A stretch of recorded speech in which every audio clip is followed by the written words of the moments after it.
રાત્રે સૂતા પહેલા કરો આ કામો, તમારું નસીબ ચમકી ઉઠશે। તો મિત્રો, ચાલો જાણીએ તે ક્યાં કામો છે। તે પહેલા વિડીયોને એક લાઈક કરી દેજો ને ચેનલને સબસ્ક્રાઇબ અવશ્ય કરી લેજો। નંબર 1, રાત્રે સૂતા પહેલા તમારી બધી ચિંતાઓ અને કામકાજના ટેન્શનને છોડી દો અને તમારા મનને એકાગ્ર કરો। આનાથી તમને સારી ઊંઘ આવશે અને તમારા સ્વાસ્થ્ય પર પણ સારી અસર પડશે। નંબર 2, તમે રાત્રે જે પલંગ પર સૂવો છો તે આરામદાયક અને તમારી પસંદગીનો હોવો જોઈએ। તમારી પસંદગીના પલંગ પર સૂવાથી માનસિક અસર પર સારો પ્રભાવ પડે છે અને તે સારી ઊંઘ મેળવવામાં પણ મદદ કરે છે। તમારો પલંગ સ્વચ્છ હોવો જોઈએ અને તે પલંગ વ્યવસ્થિત, આરામદાયક અને તમારી પસંદગીનો હોવો જોઈએ। નંબર 3, સૂતા પહેલા તમારા બેડરૂમમાં કપૂર સળગાવો। તેમાં રહેલા તત્વો વાતાવરણને શુદ્ધ કરે છે। તમારા બેડરૂમમાં સકારાત્મક ઉર્જાનો સંચાર થાય છે।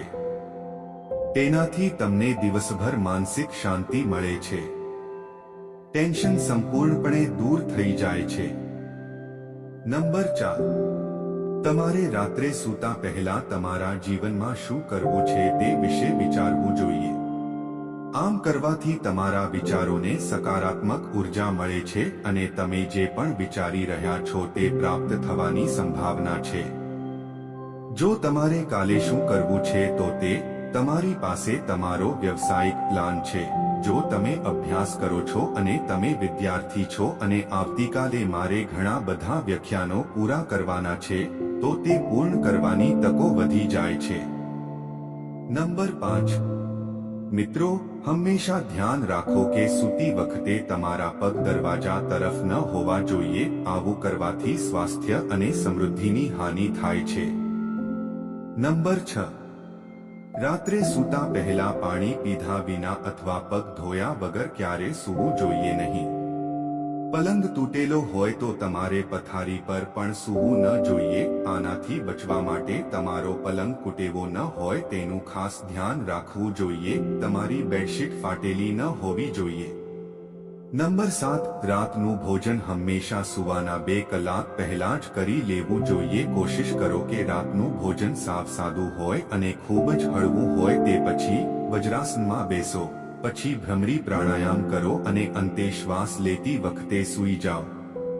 નંબર 8, તમારે રાત્રે સૂતી વખતે અન્ય કપડાં પહેરવા જોઈએ। એટલે કે તમે દિવસ દરમિયાન જે કપડાં પહેર્યા છે તે ચોક્કસપણે બદલાઈ જવા જોઈએ। રાત્રે સૂતી વખતે આ વાતનું પણ ધ્યાન રાખો કે કપડાં વગર પણ નગ્ન ન સૂવું જોઈએ। આમ કરવાથી ઘરમાં દેવી લક્ષ્મીનો રાત્રે સૂતા પહેલા પોતાની તમામ નાઇટ લાઇટ બંધ કરી દે છે। ઘરમાં સંપૂર્ણ અંધકાર કરી દે છે। આ કારણે દેવી લક્ષ્મી ઘરની બહાર જતી રહે છે। આવી સ્થિતિમાં રાત્રે સૂતા પહેલા ક્યારેય પણ બધી લાઇટો બંધ ન કરવી જોઈએ। જો શક્ય હોય તો કોઈ જગ્યાએ એક નાનકડી લાઇટ સળગતી રહેવા દો। નંબર 9, રાત્રે સૂતા પહેલા કોઈએ ક્યારે પણ પૈસાની ગણતરી ન કરવી જોઈએ। રાત્રે સૂતા પહેલા પૈસા અથવા હિસાબ કરવો એવું માનવામાં આવે છે કે રાત્રે સૂતા પહેલા પૈસા ગણવાથી પૈસાની ખોટ થાય છે અને દેવી લક્ષ્મી તેમનાથી નારાજ થઈને ઘર છોડીને ચાલ્યા જાય છે। મિત્રો, ઘણીવાર લોકો રાત્રે આરામથી બેસીને તેમના કમાણીના પૈસાની ગણતરી કરે છે પણ મિત્રો, શાસ્ત્રોમાં આમ કરવું એ અયોગ્ય માનવામાં આવ્યું છે। નંબર 10, શાસ્ત્રોમાં દૂધને સમૃદ્ધિની નિશાની માનવામાં આવે છે। રાત્રે સૂતા પહેલા આ વાતનું ધ્યાન રાખો કે દૂધના વાસણને ક્યારે ખુલ્લું ન રાખવું જોઈએ। હંમેશા ઢાંકીને રાખો, નહીં તો પૈસાનું નુકસાન થઈ શકે છે। નંબર 11, આજકાલ લોકો અલગ અલગ પ્રકારના ગેજેટ્સના જમાનામાં છે। હંમેશા મોબાઈલ ફોન પોતાની સાથે રાખે છે। જો કે સૂતા પહેલા આ વાતનું ધ્યાન રાખો કે તકિયાની આસપાસ કોઈ પણ પ્રકારના મોબાઈલ ફોન, ગેજેટ્સ અથવા કોઈ પણ તીક્ષ્ણ વસ્તુ, આ સાથે તમારી પાસે કોઈ પણ ઇલેક્ટ્રિકલ સાધનો પણ ન હોવા જોઈએ। તેનાથી ઘરમાં નકારાત્મક ઉર્જા ઉત્પન્ન થશે। સંચાર થાય છે અને સકારાત્મક ઉર્જા તમારાથી દૂર ભાગવા લાગે છે. નંબર 12. સૂતા પહેલા તમારે તમારા કુળ દેવતાનું નિયમિત ધ્યાન કરવું જોઈએ.